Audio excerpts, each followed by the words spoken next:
বন্ধুরা, কেমন আছো তোমরা? আশা করি খুব ভালো আছো। আমিও তোমাদের দোয়া এবং আশীর্বাদে খুব ভালো আছি। আজ আমি তোমাদের সাথে খুবই সুন্দর একটা ভিডিও শেয়ার করছি, যা তোমরা সহজেই ঘরে তৈরি করে নিতে পারো।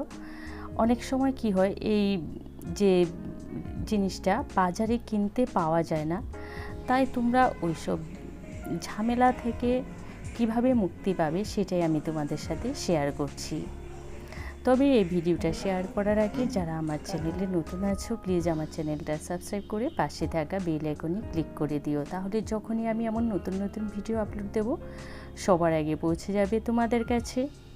এবার তাহলে চলো তোমাদের সাথে আমি শেয়ার করি কিভাবে আমি এই ইস্ট ঘরে তৈরি করেছি। ইস্ট তৈরি করার জন্য দেখো, প্রথমে আমি নিয়েছি গরম জল। হ্যাঁ, অবশ্যই জলটা গরম নিতে হবে। এবার এর মধ্যে দিয়ে দিচ্ছি আমি 2 চা চামচ চিনি দেওয়ার পর এখানে আমি দিয়ে দিচ্ছি ময়দাটা আমি প্রথমে 3 চামচ দিয়ে গুলিয়ে নিচ্ছি। আমারটা 3 চামচে পুরো হয়নি, তারপরে আরও দিয়েছি। এভাবে গুলিয়ে নেওয়ার পর তোমরা কতটা পরিমাণে খাবার তৈরি করবে সেই হিসেবে ইস্টটা তৈরি করো, তাহলে পুরোটা ইস্টে তোমার সাথে সাথে লেগে যাবে আর রাখার কোনো ঝামেলাই থাকবে না। এবার দেখো, আমার আরও ময়দা লেগে যাচ্ছে, তাই টোটাল এখানে আমার 5 চামচ ময়দা লেগেছে। এই যে দেখো, এবার ময়দাটা নিয়ে তোমরা এটাকে খুব ভালো করে ফেটিয়ে নিতে হবে, যাতে একটা তোমার কোনো দলা না থাকে আর ময়দাটা একটু আঠালো টাইপের হয়ে যায়। এটা কিন্তু ফেটাতে একটু ফোম টাইপের হবে আর একটু আঠালো টাইপের হবে, তাহলে ইস্টটা খুব সুন্দর তৈরি হয় আর খুব তাড়াতাড়ি তৈরি হয়ে যায়। এই টিপসটা কিন্তু তোমরা খেয়াল রাখবে, ভালো করে ফেটিয়ে একটু ফোম টাইপের করবে। এবার দেখো, আমি এই ইস্টটাকে একটা গরম জায়গায় রেখেছি। তোমরা দেখেই বুঝতে পারছো কত সুন্দর ইস্টটা তৈরি হয়েছে।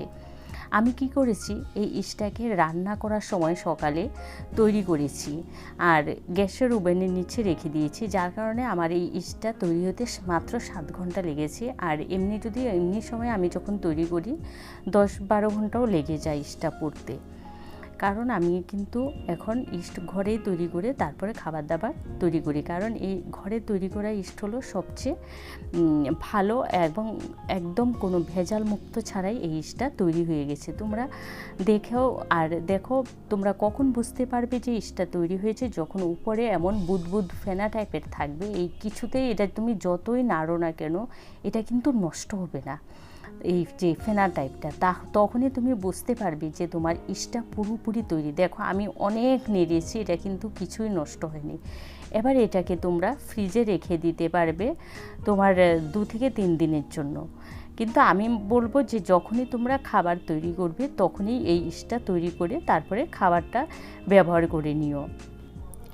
আর এই ইস্টটা তোমরা ময়দাটা গুলিয়ে রেখে তোমরা রোদের জায়গায়, যদি ধরো তোমাদের বারান্দায় রোদ থাকে, তাহলে রোদের মধ্যে রেখে দিও, কিন্তু কখনো ছাদে দেবে না, তাহলে কিন্তু নষ্ট হয়ে যাবে। রোদে রেখে দিও একটু ঢেকে, তাহলে দেখবি ইস্টটা অল্প সময়ে পড়ে যাবে। কারণ আমার এই ইস্টটা মাত্র 7 ঘন্টা লেগেছে, আর অন্য সময় আমি ইস্ট তৈরি করলে 10 ঘন্টার মতো লেগে যায়।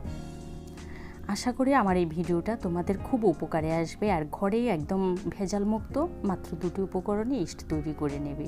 আমার এই ভিডিওটা যদি তোমাদের ভালো লাগে, তোমাদের আত্মীয় স্বজন বন্ধুবান্ধব সবার সাথে শেয়ার করে দেওয়ার। যারা আমার চ্যানেলে নতুন আছো, প্লিজ আমার চ্যানেলটা সাবস্ক্রাইব করে পাশে থাকা বেল আইকনে ক্লিক করে দিও, তাহলে যখনই আমি আমার নতুন নতুন ভিডিও আপলোড দেবো, সবার আগে পৌঁছে যাবে তোমাদের কাছে। ভালো থেকো, সুস্থ থেকো, আবারও দেখা হবে নতুন কোনো ভিডিওর সাথে। ততক্ষণের জন্য টাটা।